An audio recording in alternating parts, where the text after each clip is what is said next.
All right, let's dive into this whole nearshoring thing, specifically in Baja, California. We've got a mountain of info here, articles, reports, you name it, and we're going to break it all down. Golden opportunity or a total crapshoot? Let's find out. See, the thing about nearshoring is it's more than just a buzzword. It's like this underlying shift, right? Instead of chasing the cheapest labor across the world, they want to bring production closer to home. Less headache with transportation, no more time zone shenanigans. Makes a ton of sense. Yeah. And Mexico, being right there next to the U.S., seems like a no-brainer. The report actually points to this surge in non-residential construction, especially up north and in the Baja region. Picture this. Empty fields transforming into factories and industrial parks practically overnight. We've got this trio of challenges, and they're all kind of tangled up.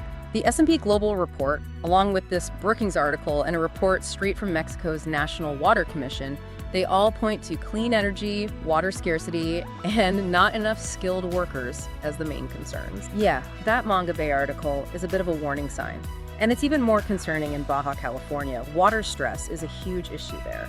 And it's not just an environmental thing, it's a direct threat to businesses, to their operations, to them even surviving in the long run. Water. Mexico is making progress with clean energy, gotta give them that. But to attract companies who are serious about sustainability, they gotta step up their game. And then there's the labor side. It's that Mexico's new government, they're not just sitting around, they seem to get it, they understand these challenges. And they're making some moves to tackle them. They're actually taking some big steps. First off, they're all about making it easier for foreign companies to set up shop in Mexico, streamlining that whole process. In fact, the president even mentioned this single window approach. Single window. But even with less bureaucracy, starting up in a new country is still scary. How can companies deal with that? That's where this shelter company idea comes in. A shelter company is like walking into a factory that's already good to go. The lights are on, tools are ready, permits are sorted, and there's even a skilled workforce waiting. Look at TACNA. They've been in the Mexican market for over 30 years, and they're not just experienced, they're ISO 9001.2015 certified. That means they meet these really strict international standards for quality. And I'm looking at their website now. They've got some serious talent on their team. Yeah. Osvaldo Diaz, for example, he's been a major player in the maquiladora industry for decades. And then there's Susana De La Torre, over 40 years of experience. Talk about a power team. But let's zoom out for a sec. We can't ignore the elephant in the room, the USMCA. Right.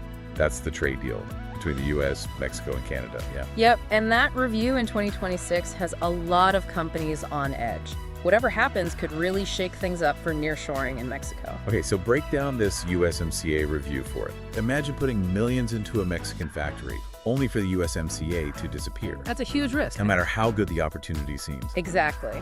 And then you've got the 2024 US election. And to make matters even more complicated, there's another elephant in the room we need to address: China.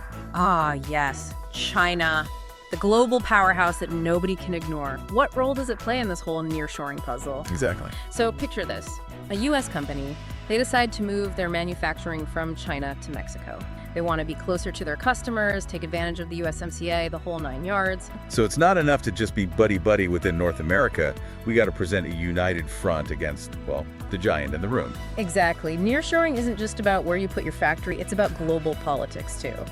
Nearshoring can be a smart move, but it's not something you just jump into blindly. Weigh those benefits against the risks. Do your homework.